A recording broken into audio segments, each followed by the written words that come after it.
Welcome to the first TESPN podcast of the new school year. For our viewers from last year, we do these weekly podcasts, bring in athletes, coaches, and really just talk about all things Titan athletics. And this week we're really excited to be joined by football offensive coordinator Malcolm Bell, freshman wide receiver Davion Brown, sophomore quarterback Taegan Logan, and just want to talk to these guys a little bit about this early part of the season, about the win over Benedictine last Saturday, and also just get to know these athletes a little bit better. So, Coach Bell, starting with you, for you as an offensive coordinator, and beyond that, the preeminent quarterback guru in the Central Virginia area, how do you try and tailor this year's group? You obviously have a lot of guys back from last year, but you also have added some really talented new guys, and then of course, Taegan got a good amount of playing time last year, but still, you're replacing a quarterback who was in the system for 5 years. So, just what has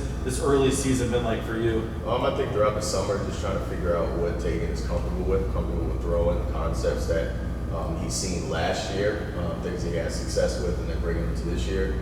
And then also, I think for the first time in a while here at Trinity, we've had explosive athletes at every position, and that's something just totally different where I can just remember 2 years ago when Trey Ferguson was our outside receiver, and so now he's in the slot, he's more of a threat in the slot, and then we have a talented freshman on the outside and then another talented sophomore on the outside in Isaiah Robinson. So it just evens it out. It gives him more options because you don't have to lock in on just one side.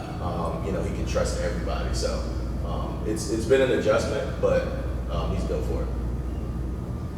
So my next question is going to be for Taegan and Davion. So obviously we won the champs last year against Benedictine. First game of the year, we're playing Benedictine at Benedictine. What's your mindset going into that game, knowing that it's a rivalry and this is going to set the stage for the whole season? Going into the game where you're thinking you gotta win the game, first half was rough for me.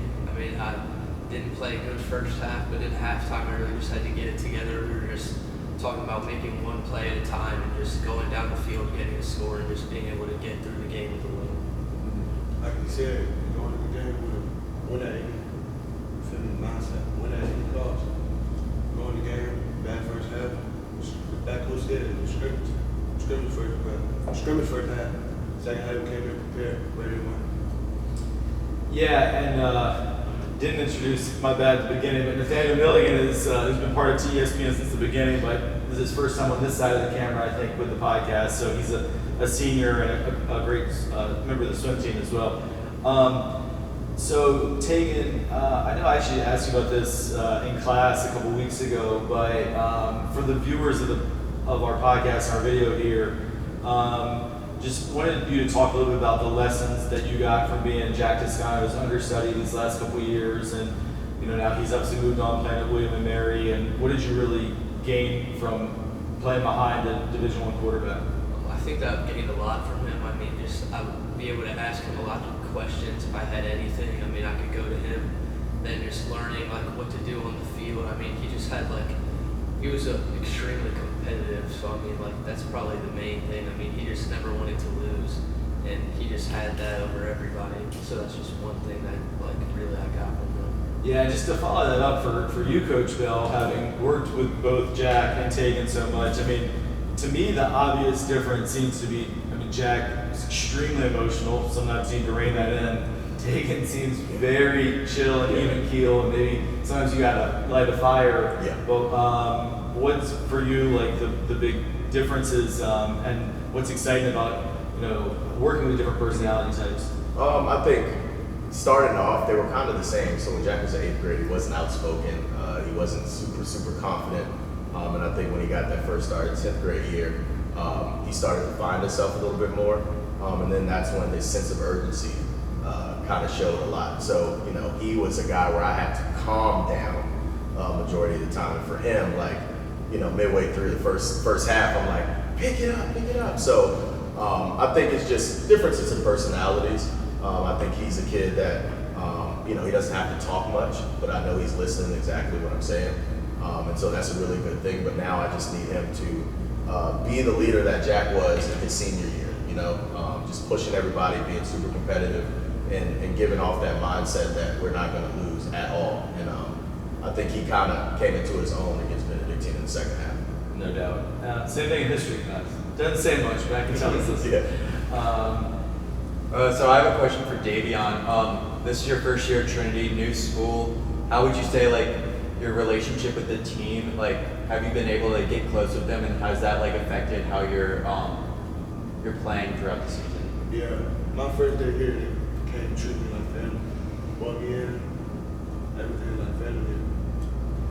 Yeah, and Davion, I wanted to ask you, you have the kind of famous nickname. I've been hearing about Fat Rat for like a couple of years even, probably back in when we were in 7th grade, about this kid who's, this great football player, good basketball player, really good athlete. So just for people watching, like, how'd you get that nickname? My dad gave it to me. I was fat when I was a baby. Do you like it, or you're like just used to it at this point? Used to it. And just, I have to ask, because of course, for me as someone who cares still a lot about the basketball program, clearly you had an incredible first football game with the 3 touchdowns, but talk about your experience with basketball as well. I'm here to play basketball too, yeah. Try for varsity? Try for varsity, yeah. I'll play with them for summer league, some summer games, and family over there too. Cool. And Taegan, you, of course, played a lot of baseball and had a lot of success with that as well. Could you just talk about, for both of you all, as multi-sport athletes, even though you're both being recruited for football, have offers for football, a lot of people get to a point where they only focus on that one sport, but you feel like being a multi-sport athlete has helped you? Yeah, I think that it's just important to have like 2 things, so you're not focused on one thing just all the time with that's all you're focused about. You just have 2 things to really really go out and just have fun with. You have anything else? No, I think. All right, I got one more for Davion, and then I do want to do a quick lightning round. So I watched last week, leading up to the game, when Coach Mickens said something to you like, can you score a touchdown for me or something? You're like, just one? You're like, I can get you 3. And then you did it. Like, what allows you to have the confidence to go in, like leading up to the game 2-3 days before, be like, I'm gonna score 3 touchdowns, and obviously he's got to put the ball up there where you can get it. But to do that in your first high school athletic contest is what gives you that belief in yourself to know to call your shot and then deliver. It's the standard. I feel like my QB can give me the ball. I feel like I have what to do to score. My coach called the plays. It's in my hands to catch the ball and score. Yeah, love that mindset.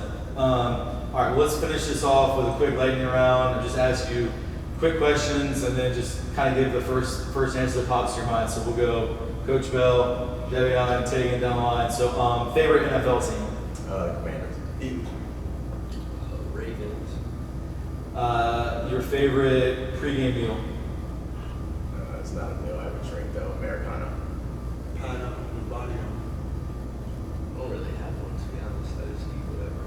That's eat dinner. Gotcha. Who is an athlete, could be football, but could be whatever sport that really like is a hero that you've looked up to? Or for you, it could be a coach as well, I guess. Especially quick answers, coach. I don't have one. Yeah, okay. I like these sometimes. I would say probably my favorite athlete's LeBron James. For the students here, I know it's especially for you, Debbie, not early in your academic career, but so far, like, what's a favorite class? Probably scientific research.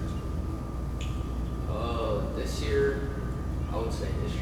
I like that. Nice. And I guess last thing, just advice that you would give either to younger coaches or quarterbacks, and then for you guys still as young athletes, just like what advice would you give to athletes trying to follow in your footsteps? I would say just do everything with a purpose. Don't ever go out and take it for granted. Do everything with a purpose. Have a purpose. Play with a purpose. That's just really big for me. I say don't take the off season lightly. Keep working. I would say just listen to your coaches, what they have to say, and just keep grinding. Just don't stop, keep working. That's awesome. Thank you all so much for joining us. great start to the season. It was a tough game, but a good road win, and we'll be following y'all's progress all season. Thanks for being part of our first podcast of the new school year. Thanks for having me. All right, really excited to be joined here by a couple senior athletes and TESPN members. Their first time being part of the podcast, but they've been huge contributors behind the scenes for TESPN all of last year. And Lily is the, I think, president or director. The official term. The director of TESPN, and also a great volleyball player. And then if you watched our interview earlier in this episode, as I mentioned, Nathaniel is one of the captains of our swim team. So I just want to do a quick recap of what we've had so far in this early part of the fall with Titan Sports. And then we're each going to do an athlete of the week and a rookie of the week. So Trinity Sports are off to an incredible start so far this fall. Football, of course, had the win over Benedictine, 21-7. Boys soccer went down to Woodbury and won the tournament there in very hot conditions against really good competition. Field hockey opened their first real game, was against a great, talented Providence Day team from out of Charlotte, North Carolina, and they were able to get a 3-2 win. Volleyball has started 3-0. Girls and boys cross country just getting kicked off with their first meets yesterday. So really, and tennis is, I believe, 2-0. And I believe they've won not only every match, but even individually. I think we're both their first two matches were 9-0. So really, knock on wood, but so far, Trinity Athletics in this early part of the season, every team is undefeated. Yeah. So we're off to a really great start. So Nathaniel, it's tough to even pick, but who's a sport that's really stood out to you so far? Boys soccer. I know a lot of the guys, and I've seen the work they put in this summer, and it's really exciting to see all of like my senior friends and then some of the younger guys that I swim with. They just have put in so much work, and it's all coming out, and they're all doing great things, and I'm just excited for the rest of the season. Lily, how about you? What's a team that's impressing you so far? I'm a little biased because I'm on the volleyball team, but I mean, I can't ignore the fact that I've been on the team since I was a freshman, and this is by far the best team we've had at Trinity since I've been here. And just all of the girls that last year were considered the younger players have really come into and stepped up into their positions, and we're all really gelling well, and it's a lot of fun to be on the team. Yeah, that's awesome, and I mean a lot of credit to you as well. As now a 2-year captain, you're doing a great job bringing out the best in your teammates. All right, let's talk now about let's do our rookies of the week. So these are athletes who are new to the school this year, who have already made an impact on the athletic field. Lily, why don't you go first? I'm gonna go with Fiona Wyant. She's a transfer senior. She's on the volleyball team, and she's really making a big impact for us. She's a strong middle and a really good server, helping us out behind the line. And yeah, I'm gonna go. You just saw him interviewed. Davion Brown, freshman wide receiver on the football team, had all 3 touchdowns against Benedictine. All were in traffic, difficult catches, and what a difference maker he was out there. And I also want to say, this kid is 14 years old. I mean, you heard him interviewed, you saw the maturity. Obviously, he's very physically mature, but he is still 14 years old out there playing in a game that had probably close to 20 Division I players, and really was like the dominant player on the field. So that is a name all Titan fans are going to want to remember and learn. Davion Brown for sure. How about you? So my rookie is Ollie Simpson. Yesterday, boys soccer had a game against Cristo Rey, and they won 11-0. And Ollie had a hat trick, which I'm pretty sure that means 3 goals. It does. So yeah, that's really impressive to see out of a freshman. And yeah, I think he had 2 assists as well. Yeah. And one thing to add on Ollie is, as we're filming this, it's September 1st right now. A month ago, on August 1st, I'm coaching JV boys soccer. I thought Ollie was going to be with me, and he's where he belongs, trust me. But I thought he would maybe not even make varsity, and there you see him score a hat trick and have 2 assists. So yeah, he's really come on strong and been a pleasant surprise in this early part of the season. So good for him. And then let's do an athlete of the week. Nathaniel, you want to go first this time? I'm gonna probably say Seth Molesky. When they went down to Woodbury for soccer, in the final game for the championship, he scored all 2 goals and really kind of dominated with the team and led them strong. And I guess technically Seth could potentially qualify as a rookie Yeah, as well. he's never Since played this for is Trinity. his first time playing for Trinity after playing with the Richmond United in the academy program for several years. I'm going to do a male and a female. So for the male athlete of the week, I'm going to go with Cam Fleming, who had a huge interception at Benedictine, which really turned the momentum. It was a 7-7 game. We really needed that. We had just fumbled. They had really good field position. And then Cam intercepted it, returned it all the way back to, I think, about the 10-yard line. And that was probably the key play in the game, you know, aside from the 3 touchdowns by Davion. And then on the girls' side, actually, I'm going to go with 2 volleyball players. So I'm not, and Lily probably knows better than me which of these deserves it. So we'll just go with both. They're 2 sophomores, and I do teach both of them. But Sarah Brown and Dakota Baldwin, I noticed have both stepped up and been big in the stats. And they really seem to have made that leap from 9th to 10th grade to being just key players on what's so far undefeated volleyball team. Talking about Sarah, just really quick, last night in our game, she actually served 11 straight points in a row, which is very difficult to do. That's incredible. Yeah, good job. And my player of the week is going to have to be Valentina and Reggie Torres with some really great saves in the field hockey games. All of these, so many deserving athletes, and promises to be a very exciting fall. So stay tuned. We'll hope to have more podcasts about every week or so. But this is our first one for the year. Great job, Nathaniel. Great job, Lily. Thanks for joining us. And thanks for everyone who watched. We'll see you next time.